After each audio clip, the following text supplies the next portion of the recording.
이 시간에는 우리가 언약으로 보는 성경 네 번째 시간으로 하나님의 형상인 아담에 대해서 같이 이야기 나누겠습니다. 지난 시간에는 에덴에 대해서 이야기했고 오늘은 아담을 이야기하겠습니다. 삼위 하나님께서, 성부, 성자, 성령 하나님께서 우리의 눈에 보이지 않는 것과 보이는 것들을 모두 다 만드셨습니다. 하나님은 눈에 보이지 않는 천사들과 그리고 하나님 나라, 눈에 보이지 않는 하나님 나라를 만드셨고, 또 눈에 보이는 과학자들, 우리 눈에 보인다라는 것은 우리의 몸에 있는 눈으로 보이는 것이기도 하지만 과학자들이 여러 가지 만들어낸 발명한 그런 도구들을 가지고 또한 관측할 수 있는 우주의 모든 것, 그렇죠? 우리 몸의 눈으로는 보이지 않지만 분명히 존재하는 것들을 관찰할 수 있죠. 그런 눈에 보이는 모든 것, 우주의 모든 것, 우리가 사는 또 지구, 이런 지구까지 다 하나님이 만드셨습니다. 그 모든 것은 하나님이 어떤 분이신지를 드러냅니다. 이 세상에 존재하는 것들은 하나님이 누구이신지, 어떤 분이신지를 드러내고 보여줍니다. 말합니다. 그것들이. 하나님은 우주 전체에 나타내신 자신의 영광을 넓은, 그죠? 이 천체 과학자들이 우주의 거리들, 자신들이 관측한 그런 별들이 있는 거리들을 계산해서 말하는 거 보면 상상할 수 없는 거리지 않습니까? 빛의 속도로도 몇만 년씩, 그죠? 가야 되는. 그러니까 그런 우주 전체에 나타난 하나님의 영광을, 그러니까 우주 전체에도 하나님의 영광이 엄청나게 있는데 그것을 다시 한번 이 지구에 그리고 한 장소에 집중해서 보여주셨는데 그것이 바로 에덴입니다. 지난 시간에 말한 그 에덴이고 하나님이 거하시고자 하는 성전의 모습을 가지고 있었던 장소였습니다. 그리고 하나님은 하나님의 자신의 영광을 다시 한 번 더 집중적으로 보여주시려고 했는데 그렇게 해서 만들어진 생명체가 바로 아담입니다. 그러니까 하나님이 계속 반복해서 자신의 영광을 드러내시는 그 장수와 범위를 점점 집중시켜 가시죠. 그렇죠? 그래서 아담이 이 창세기에 등장합니다. 첫 사람으로. 그런데 이 최근 신학자들 가운데 아담의 역사성을 부인하는 추세가 두드러집니다. 아담의 역사성을 부인한다는 게 무엇입니까? 아담이 이 지구의 역사에 옛날에 실제로 존재했던 사람이 아니라고 주장하는 것이 많아집니다. 아담은 그러니까 가짜로 만들어낸 거다. 그런 사람들은 아담이 지구상에 실제로 존재했던 인격적인 한 사람이 아니라 그냥 인류 전체의 죄성과 하나님과의 관계가 깨어진 것을 의인화해서 이렇게 한 사람으로 표현해서 상징적으로 이 창세기에서 기록해 놓은 그런 존재라고 말합니다. 그러나 아담은 실제로 존재했었던, 살아있었던 한 사람입니다. 창세기에서 세상을 만드시고 아담을 만드신 하나님의 등장이 허상이 아니듯, 하나님께서 만드신 이 세상, 우주가 허상이 아니잖아요. 진짜 존재하잖아요. 그러니까 모든 만지는 물건들, 관측하고 있는 것들이 실제로 존재하잖아요. 그것을 만드신 하나님이 허상이 아니듯이 그 하나님이 만드시고 상대한 그 아담도 실제했던 사람입니다. 성경은 소설이 아닙니다. 우리가 지금 언약적 관점으로 성경을 보는 이 과정에서 하나님께서 자신의 영광을 눈에 보이도록, 우리의 인간의 눈에 보이도록 상징으로 나타내시고 이 세계와 우리를, 사람인 우리를, 이 세계와 우리를 상징으로 또한 모사로 비유로 창조하셨다고 말하는 것은 성경을 신화로 보자는 것이 아닙니다. 이렇게 하나님이 이 세상을 비유로, 모사로, 이렇게 상징으로 자신과 자신의 나라, 하나님 나라를 이 땅에 이렇게 상징으로 비슷하게 창조하셨다고 이렇게 보는 것은 신화적인 이야기가 아닙니다.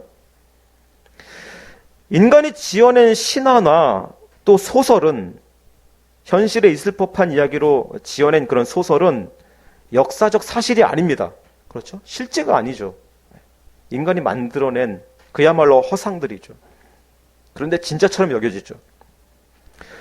그러나 성경을 언약으로 이렇게 보는 것은, 우리가 지금 살펴보는 이런 일들은 그 이야기들의 배경이 되는 사건들이 실제였다는 역사성에 기초합니다. 분명히 시간 속에서 일어났던, 실제로 일어났었던, 사람들이 관측하고 목격했던, 경험했던 그런 역사적인 사실에 기초합니다.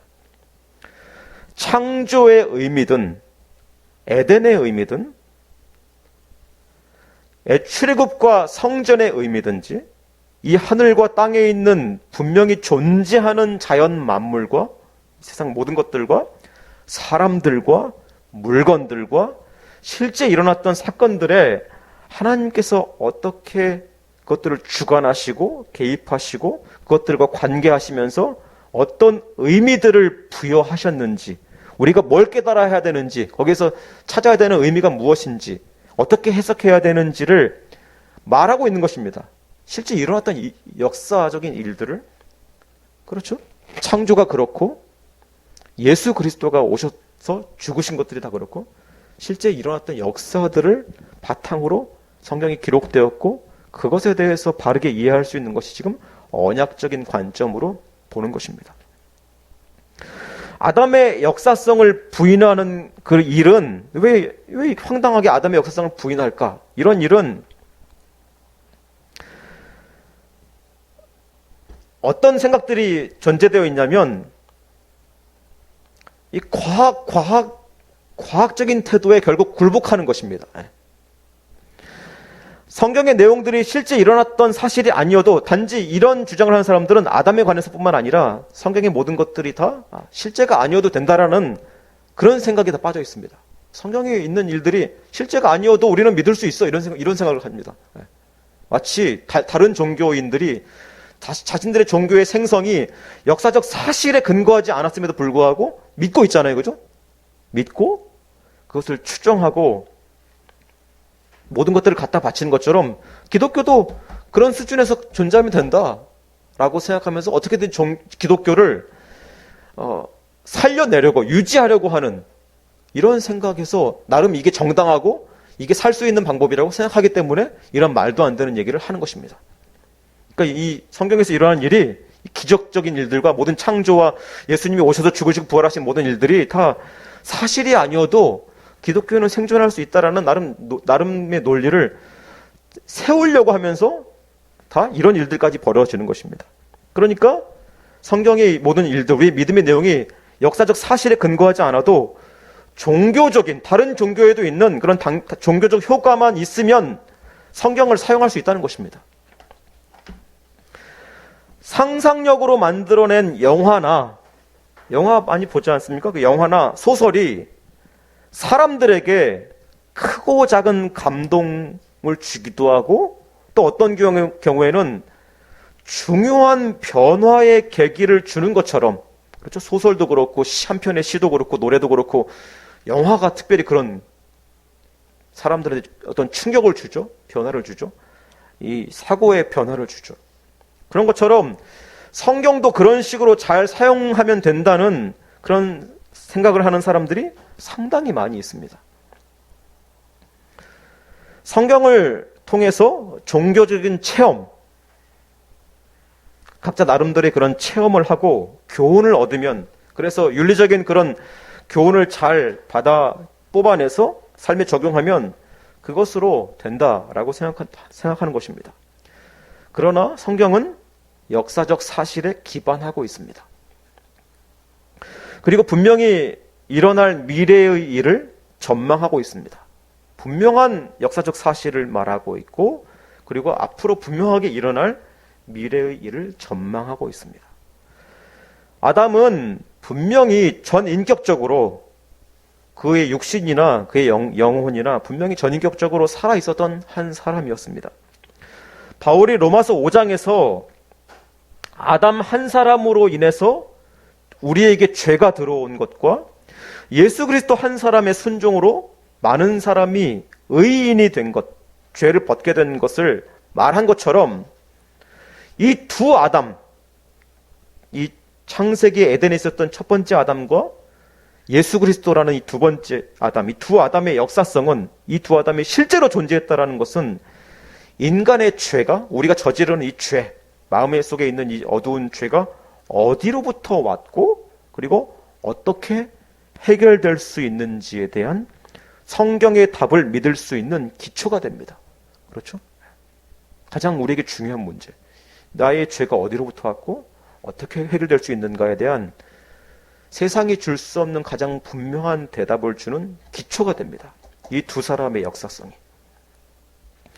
우리는 에덴의 아담이 인류의 대표로서 실제로 존재했던 사람임을 믿어야 합니다. 믿을 수밖에 없습니다. 아담은 하나님 앞에서 모든 인류가 처하게 된 이 현실의 문제가 어떻게 발생하게 된 것인지를 말해주는 실제 인물입니다.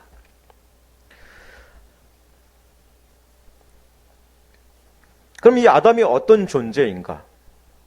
바로 아까 말한 대로, 제목대로 하나님의 형상입니다. 살아있는 하나님의 형상이었습니다. 하나님은 온 우주를 통해서 자신을 드러내실 뿐만 아니라 무엇보다 온 우주를 사용하실 뿐만 아니라 무엇보다도 사람, 아담을 통해서, 우리를 통해서 자기 영광을 나타내려 하셨습니다. 우주나 지구나 에덴, 그것도 중요한 하나님을 드러내는 수단이었고 공간들이었지만 하나님의 최고의 관심, 자신의 영광을 가장 집중적으로 드러낼 수 있는 그 정점은 바로 인간이었습니다. 우리가 그런 존재입니다. 우주의 어떤 것보다 사람이야말로, 바로 우리야말로 하나님의 창조 목적과 영광을 가장 잘 드러내는 존재입니다.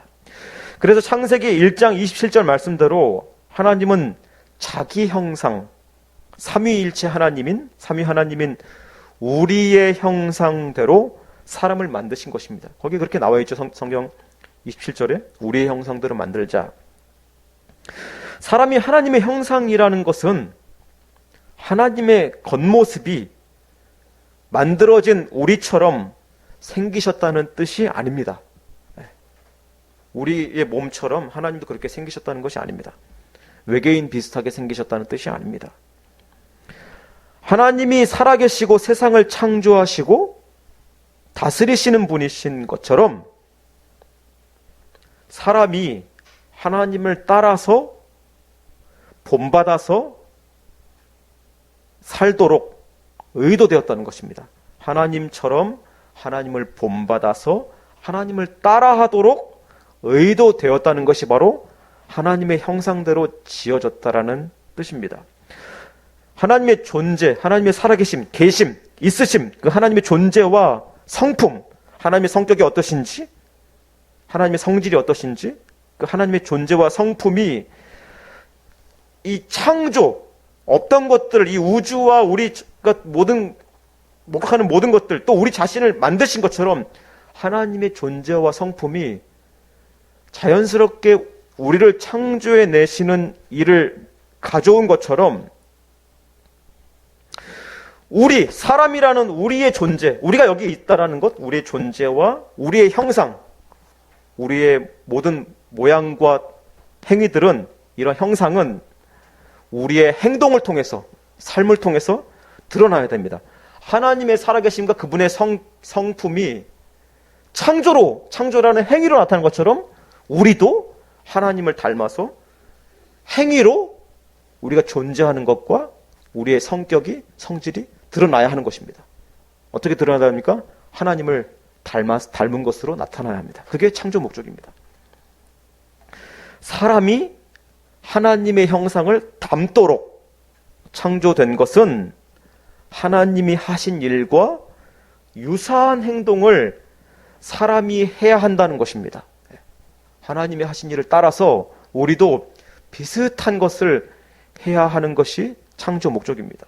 그래서 이 형상의 닮음, 하나님을 닮게 우리의 모양대로 창조하자 한 그 하나님 형상의 닮음은, 우리가 닮았다는 것은 하나님이 하신 일이, 창세기에서 나타난 그 하나님이 하신 일이 아담에게서도 어떻게 나타나는가를 보면 잘 알 수 있습니다. 이제 더 잘 설명할 수 있게 되는 것입니다. 이 형상이 앞에 좀 설명했잖아요.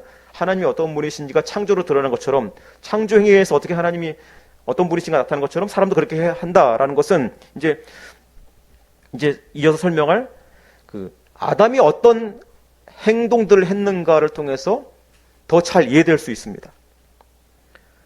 하나님은 아담에게 이런 명령을 하셨습니다. 생육하고 번성하고 충만하고 다스리라고 말씀하셨습니다. 그래서 아담은 다스렸습니다. 동물들을 다스렸고 에덴 동산을 다스리고 또 하나님 말씀하신 대로 지켰습니다. 다스리는 일을 누가 하셨습니까? 하나님이 하시죠. 지금도 하고 계시죠. 그죠? 온 세상을 다스리시는. 그래서 아담에게도 그 명령을 주셨고 아담도 다스렸습니다. 에덴 동산을 다스렸습니다. 또 다음으로 하나님이 아무것도 없는 상태에서 우주와 생명을, 이 세상에 아무것도 없었죠, 원래는. 그죠? 우리가 관찰하는, 우리가 경험하는 이 세상이 원래는 존재하지 않았잖아요. 그죠? 창조 이전에는, 하나님이 이 세상을 만드시기 전에는 없었죠. 그렇죠? 공간도 시간도 없었죠. 그런데 지금 존재하잖아요. 그러니까 이전에는 아무것도 없었는데 그런 상태에서 우주와 생명이 뭔지 알죠? 생명을 탄생시키셨듯이 아담도 하와와 함께, 하나님이 주신 그 여자 하와와 함께 하나님이 하신 그 생명 창조와 유사한 일을 합니다. 그게 뭐죠? 출산입니다. 출산. 없잖아요. 그죠? 없던 존재가 생겨나잖아요. 그 일은 없었던 존재를 만들어내는 일입니다. 그러니까 아담과 하와는 하나님이 하신 일을 유사하게 따라합니다. 생명을 창조해냅니다. 출산하죠. 사람은 그렇게 자기를 통해서 생명이 생겨나는 것을 경험하면서 그런 능력의 원천이신 하나님을 놀라워하고 그런 하나님을 자신들이 따라하게 하신 자신의 영광스러움을 생각하면서 하나님을 찬양해야 하는 것입니다. 그러므로 이 출산은 타락의 결과가 아닙니다. 하나님께서 타락한 이후에 이제 아이를 낳을 때 고통스러울 것이라고 하와에게 말씀하셨기 때문에 우리가 오해하기 쉽지만, 아이를 낳는 것 자체는 만약에 아담과 하와가 타락하지 않았을지라도 그걸 가정할 때 출산은 하나님이 에덴 동산에서 아담과 하와가 했어야 하는 그런 일로 계획하신 것입니다. 그러니까 출산 자체는 하나님을 닮아서 인간이 할 수 있는 영광스러운 하나님을 모방하는 행위였던 것입니다. 단지 타락으로 인해서 출산에 고통이 더해진 것이죠. 순풍순풍 잘 나올 수 있었던 것인데 이제 고통스럽고 또 때로는 아이를 낳다가 죽기도 하고 하는 일이 생겨난 것입니다. 죄 때문에. 다음으로 2장 19절을 보면 하나님은 아담한테 동물을 이끌어 오십니다. 아담에게 동물을 다 계속 데리고 오십니다. 마치 노아의 방주에 이 동물들을 다 끌어오신 것처럼 아담한테 동물들을 다 데리고 오십니다. 그러면서 아담이 어떻게 하나 지켜보셨습니다. 아담이 어떻게 하나, 이 동물들한테 어떻게 하나 지켜보셨습니다. 그러자 아담은 이 동물들의 이름을 지었습니다. 동물들의 이름을 지을 때 어떻게 했을까요? 이렇게 몸으로 사인했을까? 아니죠. 말을 했겠죠. 자신의 있는 입으로 소리를 내서 그 동물들의 이름을 표현했을 것입니다. 이렇게 아담이 이름을 짓는 일은 말을 하는 것이었고 그 말하는 것 자체가 하나님의 말하시는, 말씀하시는, 세상을 창조하실 때 말씀으로 하신 그 예수 그리스도를 상징하는 그 말씀을 모방하는 행위였습니다. 말하는 것 자체가 하나님을 모방하는 일이었습니다. 또 그 동물들의 특성을 아담 자신이 파악해서 이름을 지으려면 어떻게 됩니까? 그 특성 중에 어떤 것들을 따와야 되죠. 그렇죠? 예. 그래서 그 존재를 규정해야 됩니다. 설명하는 것을 이름에 담아야 되잖아요. 그런 행위입니다. 그러니까 아담이 그 동물의 특성을 스스로 파악하고 규정해서 그 동물과 관계를 맺는 행위이거든요. 이름 짓는 것은요. 예. 이름 짓는 것은 관계를 맺는 행위입니다.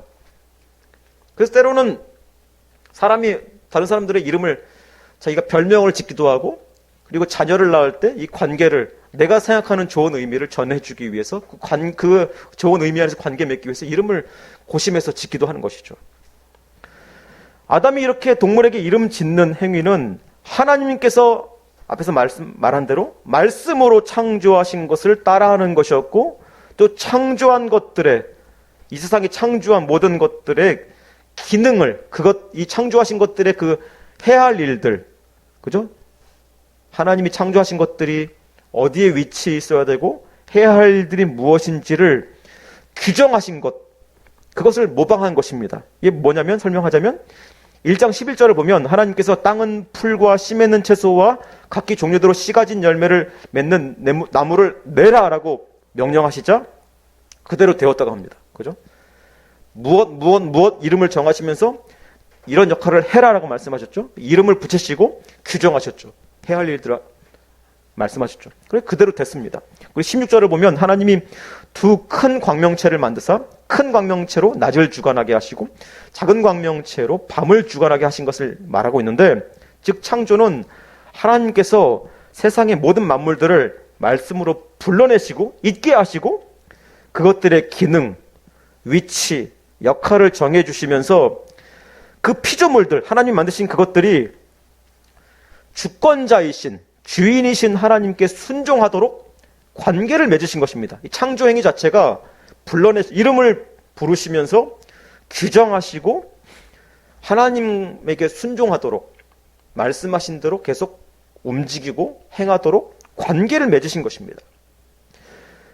이런 이름 짓기, 하나님께서 이 세상에 대해서 이름 지으신 것, 이름 짓기의 의미가 그리고 사람이 그것을 모방하는 것, 이것을 더 잘 이해하기 위한 또 다른 내용이 어디서 나타나냐면 바로 하나님께서 사람들의 이름을 바꾸시는 것을 보면 더 잘 알 수 있습니다. 하나님께서 사람의 이름을 바꾸신 일이 대표적인 일이 어디 있죠? 아브라함의 이름을 아브라함이라고 하라라고 바꾸시죠. 또 야곱의 이름을 이스라엘이라고 하라고 바꾸시죠. 그죠? 하나님과의 관계를 새롭게 하신 것입니다. 넌 이전의 사람이 아니라 나를 중심으로 재편되어야 되는, 바꿔줘야 되는 것이다 하면서 자기를 중심으로 새롭게 규정하시면서 이름을 지으셨습니다. 그러니까 이러한 일이 아담을 통해서 모방된 것입니다. 때로는 하나님은 더 일방적으로 태어날 때부터 이름을 아예 지어주신 경우도 있었죠. 이삭의 경우, 그죠? 이름을 이삭이라 하라 하고 아예 태어나기 전에. 그리고 예수님도 그렇죠. 이름을 예수라 하라라고 아예 지어주시죠. 그러니까 이런 하나님의 이름 지어주시는 행위가 아담에게 그대로 닮음의 형태로 나타난 것입니다. 이렇게 하나님처럼 아담도 자기를 중심으로 하나님이 이끌어 오신 동물들의 개별적인 특성을 스스로 파악하고 그것들과의 관계를 맺기 위한 그런 이름 짓기를 하면서 하나님이 하신 일들을 모방한 것입니다. 하나님을 닮은 일을 한 것입니다. 다음으로 또 아담이 어떤 부분에서 하나님의 형상인가, 하나님을 닮았는가? 아담은 공동체성을 갖습니다. 사람은 홀로 지낼 수 없습니다. 그래서 그 부분을 오늘 우리가 읽은 창세기 본문에 그 얘기하죠. 아담이 동물들 이름 지어주며 자기가 혼자인 것을 발견하게 됩니다. 하나님은 앞에서 설명한 그 이름 짓기의 과정에서 아담이 자신에게 짝이 없음을, 다 동물들은 다 짝이 있는데 자신에게는 짝이 없음을 알게 하셨습니다. 발견하게 하셨습니다. 아담이 혼자임을 알게 하신 후 하나님은 아담을 통해서 하와를 창조하셨는데, 아담도 그것을 알았기 때문에, 하와가 자기를 통해서 창조된 것을 알았기 때문에 뭐라고 말했습니까? 뼈 중에 뼈, 살 중에 살이라고 이렇게 고백했습니다. 그런데 아담이 하와와 한 몸이 된 것은, 이렇게 하와가 창조되어서 아담과 한 몸이 된 것은 하나님께서 삼위일체로 계시면서 공동체적으로 존재하시는 것을 닮은 것입니다. 혼자 있지 않고 두 사람으로, 두 존재로 함께 있는 것을 닮은 것이고, 그리고 아담이 하와에 대한 희생과 사랑의 책임을 갖게 되는 이 결혼이라는 관계 속으로 들어가게 된 것, 그죠?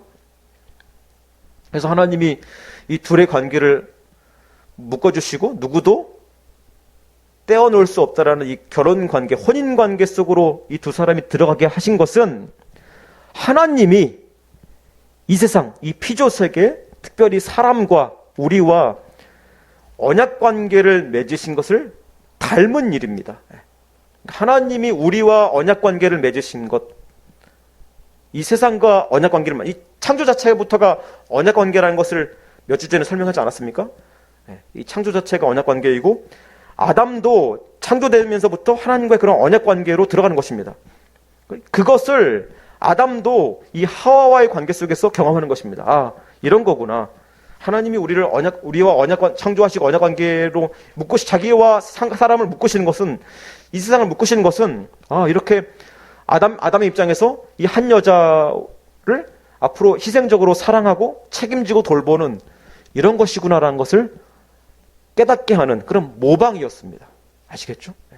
하나님이 이 세상과 하나로 묶이시는 것, 그것처럼 아담도 하와와 하나로 묶이게 되는 것을 경험한 것입니다.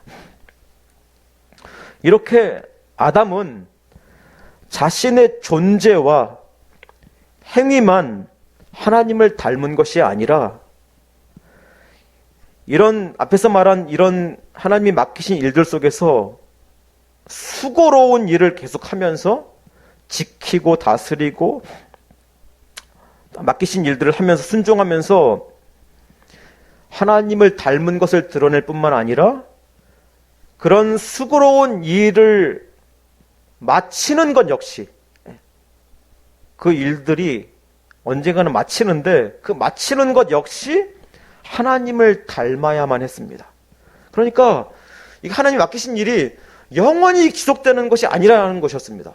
이것이 분명히 끝이 있고 하나님처럼 쉬는 때가 분명히 있다는 것도 하나님이 보여주셨습니다.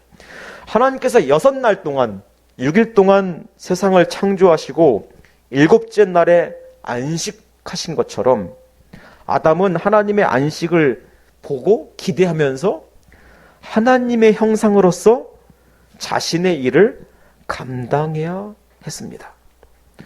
아담은 자신이 거하는 그 시공간, 그죠? 시간이 흘러가는 이 공간, 시공간 안에 눈에 보이지 않는 하나님 나라가 하나가 되어서, 자기가 지금 있었던 그 에덴이 눈에 보이지 않는 하나님 나라와 하나가 되어서 하나님의 영광이 가득 채워지는 그런 때를 바라보면서 기대하면서 에덴에서 주어진 명령에 따라 순종해야 했던 것입니다. 그러니까 이 일이 언젠가는 끝나고 완성되는, 내가 지금 하나님 닮은 일들을 하고 있으니까 하나님이 저렇게 7일에 쉬신 것처럼 나도 쉬겠구나 하는 것을 알아야 했습니다. 에덴이 하나님이 거하시는 하나님 나라의 공간적인 모양이었던 것처럼 안식일은 시간적 모양이었습니다. 시간적인 모양. 그래서 엿새 창조의 마지막에 안식일이 있는, 그죠? 6일 동안 하나님이 창조하시고 7째 날에 안식하셨잖아요. 이 7일 패턴, 7일이 반복되는 패턴은 이 계속 반복되는 가운데에서 그 반복되는 시간 속에서 살아가는 우리로 하여금 하나님의 창조를 기억하고 찬양하게 만듭니다. 이 패턴이, 7일의 패턴이. 그리고 하나님 그 안식이 마지막에 있는 것처럼 하나님께서 모든 것을 완성하시고 마치시고 우리를 그 안식에 함께 참여하도록 하실 것을 기억하게 만드는, 소망하게 만드는 그런 반복의 7일입니다. 그래서 우리도 그 일주일의 단위 속에서 지금 살아가고 있는 것입니다. 하나님이 그걸 남겨두신 것입니다. 혼인 관계나 7일의 패턴, 이런 것들을 지금까지 사람들이 역사 속에 개입하셔가지고 남겨두신 것입니다. 그래서 우리가 일주일 단위 속에서 살아가는 것이죠. 히브리서 4장을 보면 하나님께서 사람에게 안식에 들어올 것을 기대하셨기 때문에 이렇게 말합니다. 안식할 때가 하나님의 백성에게 남아있도다 라고 말합니다. 첫째 아담이, 오늘 본문에 등장하는 이 첫째 아담이 죄 때문에 순종해서 이 안식에 들어가는 일에 실패했지만, 그렇죠? 결국은 실패하죠. 나중에 이야기하겠지만 아담은 실패합니다. 에덴에서 주어진 이 순종의 사역에 실패해서 안식에 들어가는 일에 실패했지만, 그러나 둘째 아담 예수님을 통해서 우리는 안식에 들어갑니다. 그래서 예수님은 이런 말씀하신 것입니다. 이렇게 아담처럼 하나님을 닮은, 하나님을 모방한 일을 순종으로 열심히 해야 되고, 그리고 그 일에는 마침이 있어서 하나님이 우리한테 무슨 노동을 시키시고 노예로 부리시는 것이 아니라 일정 기간 순종을 통해서 하나님 나라 백성으로서 완전한 상태로 초대하실 것을, 그죠? 그러니까 하나님을 신뢰할 수 있는 것이죠. 우리를 하나님 부려먹으시는 것이 아니라 하나님의 영광을 위해서 이렇게 과정을 잠깐 겪게 하시는구나 하는 걸 통해서 신뢰하고 소망하게 하시는, 이걸 이미 다 알려주신 것입니다. 창세기 때, 창조 때 아담한테 불만 가질 필요 없다는 것, 그죠? 이걸 감사함으로 영광인 줄 알고 하나님을 닮은 패턴 안에서 순종하게 알려주신 것이죠. 그래서 예수님이 이런 말씀하신 것입니다. 요한복음 5장 17절에서 하나님이 일하시니 나도 일한다. 하나님이 일하시는 패턴대로 자신도 생명을 살리시고, 그죠? 하나님 나라를 세우시는 그 일을 하신다는 것을, 하나님이 일하시니 나도 일한다라는 아담의 그 닮음의 패턴을 가지고 말씀하신 것입니다. 그리고 십자가에서 이런 말씀하셨죠. 요한복음 19장 3절에서 다 이루었다. 이게 안식으로 들어가기 전에 하나님이 드러내신 표현이죠. 그죠? 하나님이 모든 다 이 세상 만드시고 어떻게 하셨죠? 기뻐하셨죠. 그죠? 좋아하셨죠. 만족하셨죠. 그래서 그리고 안식으로 들어가신 것처럼 예수님께서도 이 땅에 오신 목적들을 하나님 아버지를 닮아서 다 성취하시고 십자가에서 모든 죄를 담당하셔. 두 번째 아담으로서 다 순종하시고 하나님 아버지를 닮아서 다 순종하시고 안식으로, 물론 죽으셔서 부활하실 일이 그 이후에 이어지지만 결국 안식을 바라보시는, 다 이루신 말씀을 하신 것입니다. 다 이루셨다고. 이러시면서 안식을 바라보신 것입니다. 하나님 아버지를 신뢰하신 것이죠. 이 두 번째 아담은 첫 번째 아담이 이루지 못한 일을 그대로 다 해내시는 것을 알 수가 있습니다. 하나님은 이 세상을 만드실 때 자신의 영광이 드러나도록 다 설계하셨습니다. 자신의 영광이 드러나도록, 발산되도록, 퍼져나가도록 설계하셨습니다. 이 세상을. 그 중에서도 사람이, 우리가 하나님의 영광을 가장 찬란하게 드러내게 하셨습니다. 하나님은 가장 많이 닮도록 만드셨습니다. 사람이 존재하는 것 자체가 하나님의 영광을 드러낼 뿐만 아니라, 우리가 여기 다 있잖아요. 그죠? 어떻게 살든지, 어떤 짓을 하든지, 그 존재 자체가, 여기 있음 자체가, 이 세상에 태어나서 여기 살아가는 것 자체가 하나님의 영광을 나타낼 뿐만 아니라 사람이 하나님이 하신 일을 본받아서 유사하게 따라하는 것, 하나님을 닮는 것으로 영광을 드러내기를 바라셨습니다. 지금도 바라고 계십니다. 바라십니다. 사람들에게 있어서, 그러니까 이것을 왜 하나님이 이런 식으로, 그럼 왜 자기 형상을 닮은 것으로 왜 창조하셨을까요? 자기를 본따서 유사하게 만드시고 또 자기를 따라하도록 만드셨을까요? 중간 다 얘기했지만, 답을 말했지만, 그럼 왜 그렇습니까? 자기의 영광을 위해서입니다. 자기의 영광을 위해서. 이게 무엇입니까? 이렇게 별 어려운 것이 아닙니다. 생각해보면 됩니다. 사람들에게 있어서, 우리에게 있어서도 누군가를 닮는 것이 존경의 의미입니다. 최대의 영광입니다.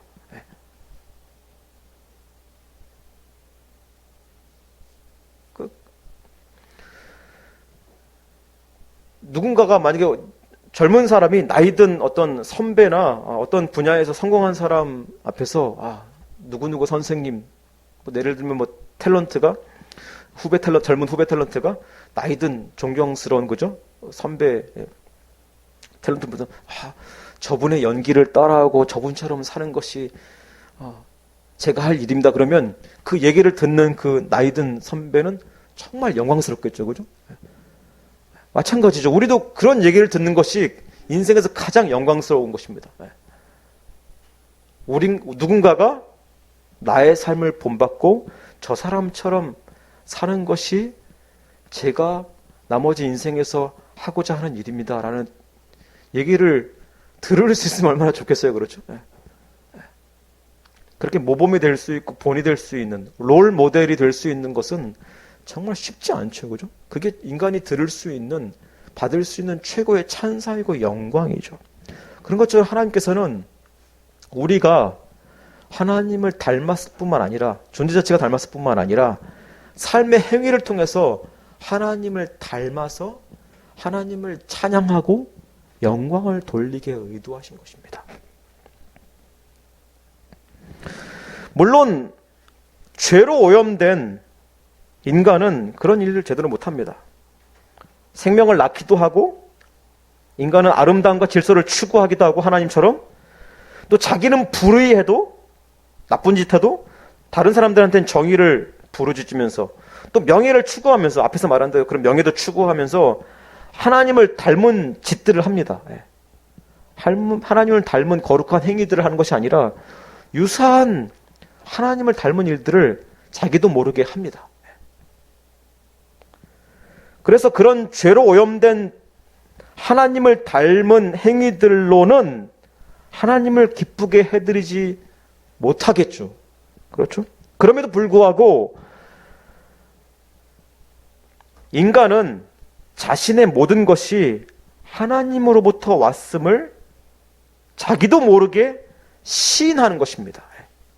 나의 모든 것이, 난 하나님 믿지도 않고 하나님 굳이 존경해서 닮고 싶지도 않아. 그런데 자기가 행하고 사는 것을 보면 하나님이 자기를 존재하게 하셨다라는 것, 하나님이 추구하시는 것을 유사하게 추구하는 그런 것을 통해서 그 존재 자체가 하나님의 영광을 드러냅니다. 하나님이 기뻐하시는 것은 아니지만 소극적으로 하나님의 존재를 고백할 수밖에 없는 그런 닮음에, 하나님을 닮은 존재들로 살아가고 있는 것입니다. 그렇지만 우리는 그런 수준의 형상, 그런 수준의 닮음으로 만족할 수 없습니다. 그게 성도입니다. 그렇죠? 이 세상 누구든지 다 하나님을 닮았습니다. 모든 자식들이 부모를 미워해도 그죠? 부모를 욕하고 부모가 싫다고 해도 결국은 나이 들면서 느껴지는 게 뭐죠? 부모를 닮았다는 것이죠. 내가 부모가 했던 것들 그대로 담고 부모가 가진 육체적인 약점으로 인해서 나이 들면서 골골하고 아팠던 것이 자기한테 거의 비슷하게 나타나는 것까지도 경험하죠. 내가 내 아버지 어머니의 자식이 맞구나, 닮았구나 하는 것을 결국 알게 되는 것처럼 죄인임에도 불구하고 모든 인간은 하나님을 닮았습니다. 부인해도. 그래서 성도는 그런 수준에 살다 갈 수 없는 것이죠.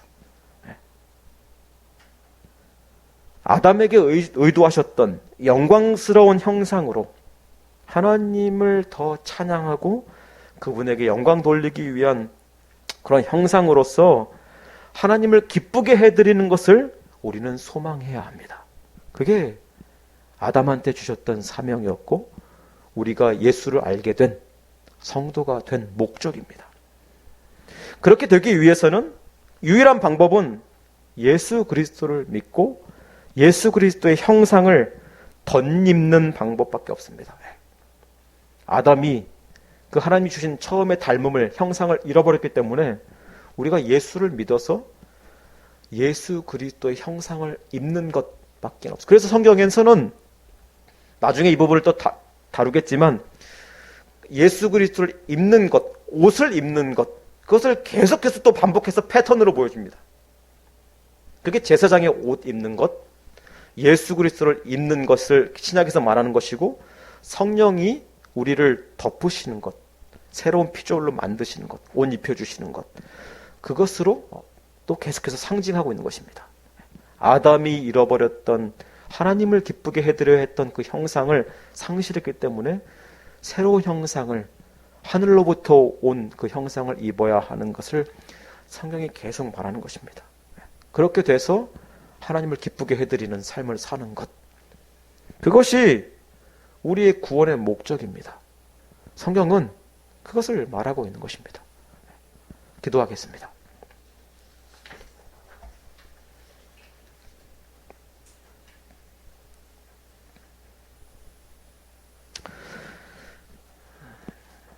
하나님, 저희가 이렇게 영광스러운 하나님을 닮은 형상으로 이 세상에 존재하게 해주신 것, 태어나게 해주신 것을 감사를 드립니다. 그러나 우리는 죄인이어서 하나님의 형상을 긍정적으로 드러내지 못할 때가 많고, 어떤 하나님의 형상을 닮았으면서도 우리 자신에 대해서 비참해하고 만족하지 못하고 감사하지 못한 채로 살아갈 때가 많이 있습니다. 이런 우리를 새롭게 하여 주시고 우리의 정체를 예수 그리스도 안에서 발견하게 해주시고 또 예수 그리스도를 덧입어서 참으로 살아계신 하나님의 영광을 드러내는 삶을 살게 해주시옵소서. 여전히 우리는 부족하지만 하나님의 영광을 제대로 드러내고 발산할 수 없지만 우리가 성령의 도우심으로 끊임없이 우리의 부족을 채우시고 온전케 하시는 성령의 역사로 말미암아 계속해서 그리스도를 닮아가고 그리스도를 따라서 첫사람 아담에게 주신 사명을 부족하지만 순종하며 하나님을 기쁘게 해드리는 그런 하나님의 아버지 되시고 주인 되신 것을 끊임없이 고백하는 그런 삶을, 영광 돌리는 삶을 저희가 살게 해 주시옵소서. 우리가 그러한 사명을 가지고 인생을 살아가도록 도와주시옵소서. 그것이 구원의 목적인 줄 알고 살게 해 주시옵소서. 예수님의 이름으로 기도합니다.